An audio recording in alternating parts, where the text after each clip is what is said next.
Good afternoon. This is Sarah Honeydew for JNS Biblical Productions in the streets of downtown Chicago on September 17th, 2012. There seems to be a clashing of police with striking teachers of the CTU, the Chicago Teachers Union, over issues of various kinds.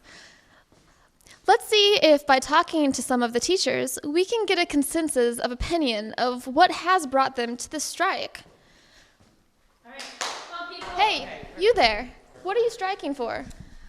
I'm here to speak on behalf of the loyal teachers. We are tired of teaching these unappreciative brats who throw things at us behind our back.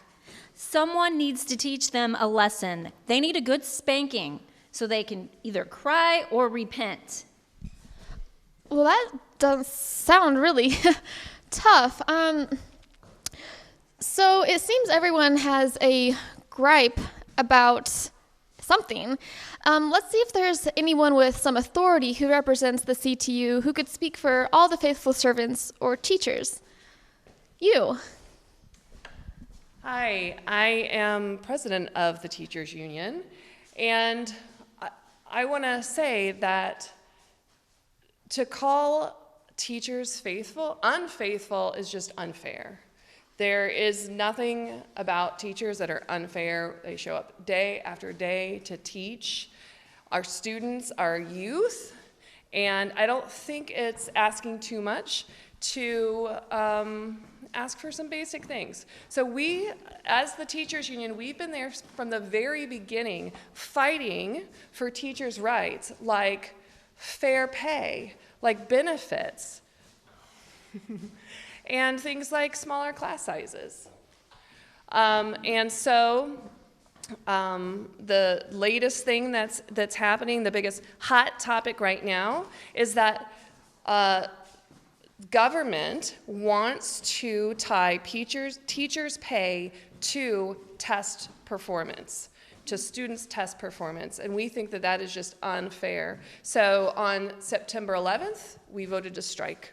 And it's the first time in 25 years that we have not approved the offer for pay increases tied with layoffs. Yeah, so what we want is not unreasonable. It's things like expansion of programs like art, like music, like gym, smaller class sizes, and getting paid for all the preparation time that teachers spend preparing for these classes and for our children. I don't think that's too much to ask. That sounds very reasonable to me. So what about the demands I just heard? So, Ms. Honeydew, we may differ slightly in our own personal requests. Everyone wants different things. However, that doesn't mean that teachers are unfaithful. Teachers are so faithful. They show up day in and day out to teach our children. There's so much that our teachers sacrifice for our children, for a better future. So to say, just because someone might be louder than others and might seem unreasonable, that doesn't mean that they're unfaithful, because really they are. And I don't think that it's unfair to ask for something like job security if a teacher is laid off due to a school closing. Well, it sounds like everybody should be on the same side then. Isn't that not right? So not necessarily. We did have an agreement, we did have a tentative agreement with the city. And in that agreement, we wanted preferential treatment for these teachers that have been laid off due to school closings.